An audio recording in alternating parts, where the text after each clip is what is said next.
বন্ধকি সম্পত্তি ক্রয় করা যাবে? আমি মোহাম্মদ রুকনুজ্জামান, আইনজীবী, বাংলাদেশ সুপ্রিম কোর্ট।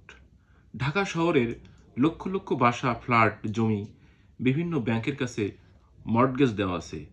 এখন এই সম্পত্তি কি ক্রয় করা ঠিক হবে?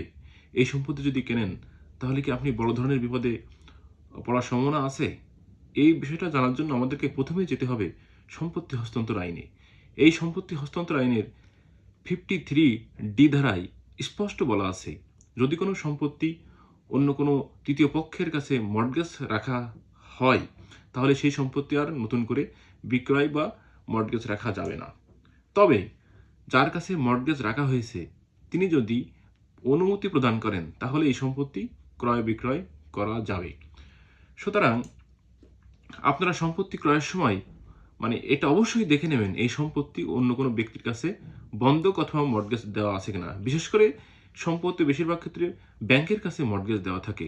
যদি ব্যাংকের কাছে মর্টগেজ দেওয়া থাকে এই সম্পত্তি ভুলেও কিনতে যাবেন না। যদি নিতান্ত কিনতেই হয় তাহলে অবশ্যই ব্যাংকের পারমিশন নিয়েই কিনবেন, অন্যথায় আপনি অনেক বড় বিপদে পড়বেন। প্রিয় দর্শক, যদি আমার এই ভিডিওটি ভালো লাগে আপনি শেয়ার করে সবার মাঝে ছড়িয়ে দিন। সবাই ভালো থাকবেন। আল্লাহ হাফেজ।